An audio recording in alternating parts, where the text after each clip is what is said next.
पोरो, आता SBI क्लर्कची जी जाहिरात आली होती तिचा उद्याचा लास्ट दिवस आहे बरं.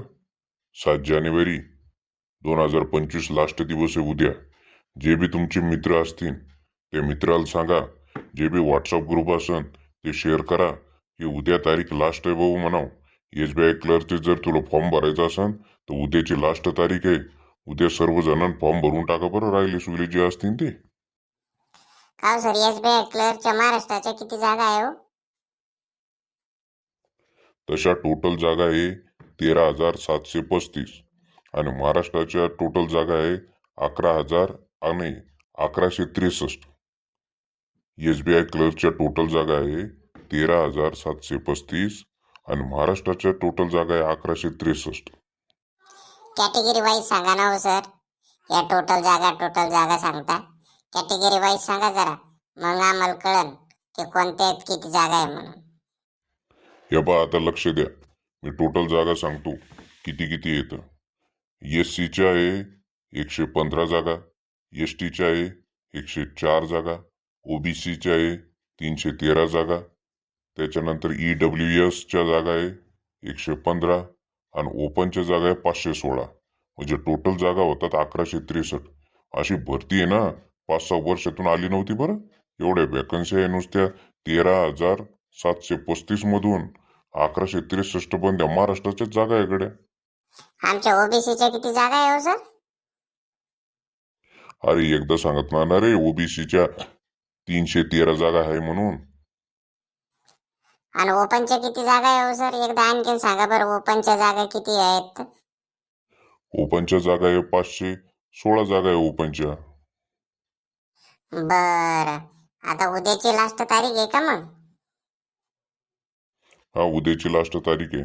आणि एक गोष्ट आणखीन आहे, उद्या तुम्ही व्हॉट्सअपला टाका, यूट्यूब टेलिग्रामला टाका, आणखीन काय कशामध्ये टाकत असतं ते मॅसेज गिसेस करा आणि लोकांना सांगा. खास करून एक सर्व्हिसमॅनला सांगा. एक सर्व्हिसमॅनच्या टोटल जागा आहे 123 जागा. एक सर्व्हिसमॅनच्या 123 जागा आहे. तिच्यामधल्या नॉर्मल एक सर्व्हिसमॅनच्या जागा 104 आणि डिसेबिलिटी एक सर्व्हिसमॅनच्या जागा आहे 100 काय कडे काय ते 123 जागा आहे टोटल. आणि नॉर्मल एक सर्व्हिसमॅन 104 जागा आहे आणि डिसेबिलिटीच्या 19 जागा आहे. असे ते एक सर्व्हिसमॅनला सांगा बरं. त्यांना काम करेल बाबा देशासाठी. ते देशासाठी काम करेल तर घरी आल्यावर त्याची लय पांगापांगी होती. पेन्शनवर काय काम धंदा काय होत नाही त्याचा. त्याला पहिले सांगा की भाऊ SBIची क्लर्कची भरती निघली आणि तुमच्यासाठी म्हणजे लय गोल्डन चान्स आहे म्हणा. आणि एक सर्व्हिसमॅन साठी गोल्डन चान्स कसा हो सर?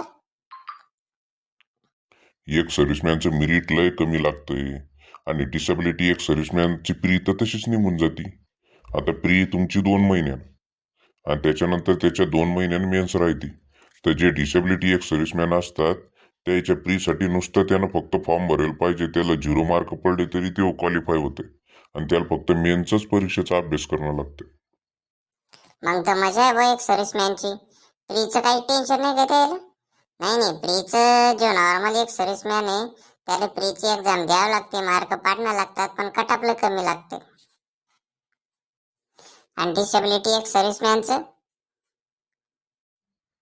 त्याला 0 पडलं तरी ते पास होते. डिसेबिलिटी एक सर्व्हिसमॅन त्याला फक्त मेन्स द्यायची असते. म्हणून आता सर्वांना काय करा, उद्या फॉर्म भरून घ्या. उद्या फॉर्म भरा, सर्वांना टेलिग्राम करा, याच्यावर टाका, इंस्टाग्रामवर टाका आणि त्याच्यानंतर व्हॉट्सअप करा. त्याला सांगून द्या उद्याची लास्ट तारीख भाऊ. SBI क्लर्क जर व्हायचा असेल तर फटाफट फॉर्म भरून टाका आणि परीक्षेची तयारी करा.